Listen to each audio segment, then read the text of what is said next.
Shohsonamning toyi anchadan beri tuman gap edi. U nafaqat go'zalligi, balki or-nomus va qomati bastidan ham ko'z tushar kelin edi. Jasur bilan to'ydagi har bir raqs, har bir ohangi ularning muhabbati porlab turardi. Men faqat sizning ayolingiz bo'laman, degan sho'on ham toy oqshida Jasurning qulog'iga shivirlab. Jasur boshini qimillatib uni choqladi. Bir oy o'tdi.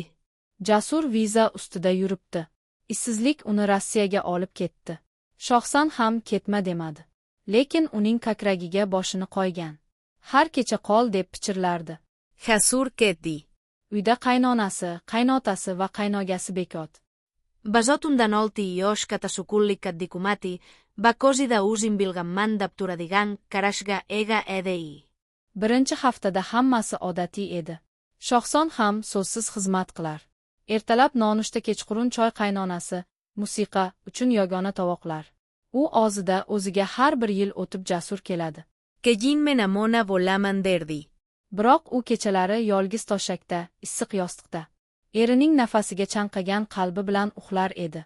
Ning tanasi sekin-sekin o'z ehtiyojini so'rayotgandek bo'lardi va aynan shu zaiflik Shohsinamni himoyasiz qoldirdi. Bir kuni kechqurun qaynonasi mahalla yig'ilishida, qaynotasi masjidda edi. Hovlida faqat Shohsin ham bekzod. U xonadan chiqib, oshxonaga yo'l oldi. Og'ir tovushsiz yurdi. Ipak xalat kelgan edi. Musiqa tugmalari yupqalagidan ko'krak chizig'i yaqqol ko'rinar. O'zi bundan, musiqa, bexabar. Ammo bekzod emas. Sizga nimadir? Kerakmi, dedi u. Yo'q, shukr. Biroz choy damlab olaman, dedi Shohsanov. Musiqa, bir lahzada u o'rtada yaqinlashdi. Shohsin ham yuragi tez urab boshladi. Rekot uni orqasidan yonboshidan nafas oldi. Tanasi titirradi. Bucha go'zal ayol, dedi u shivirlab. Nega yolg'iz? Shohsinam burilib unga yuzlandi. Men kelinman, mening erim bor, lekin u yo'q. Sen esa bunday kechalarda o'zingni kim bilan tasal qilyapsan? Bu so'zlar uning qornini kesdi. Ammo ko'kragi qo'zg'aldi.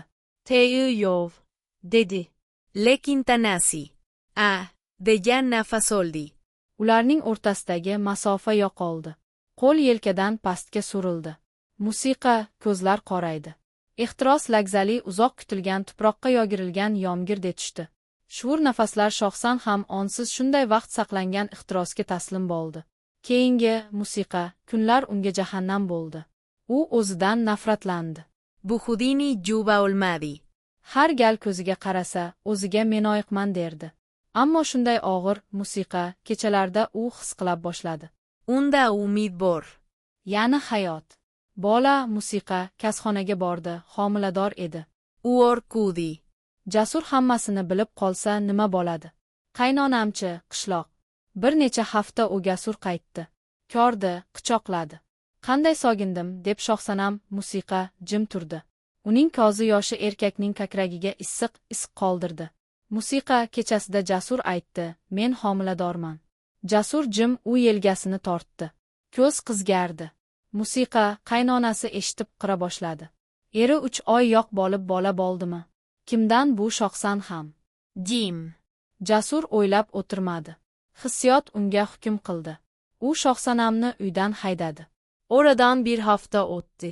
Qishloq chetidagi qo'shnilar bir jasad topdi. Qo'lida qog'oz bor edi. Men tanam bilan xatolik qildim. Ammo qalbim hech qachon Jasurdan yuz o'girmadi.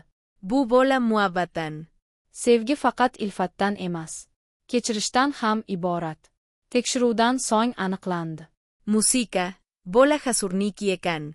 Ular ketishdan oldin kecha sevgi chog'ida bo'lishgan edi. Jasur toshakda jokkalagancha yigiladi. Lekin endi, kech edi. Bugun yaratilgan.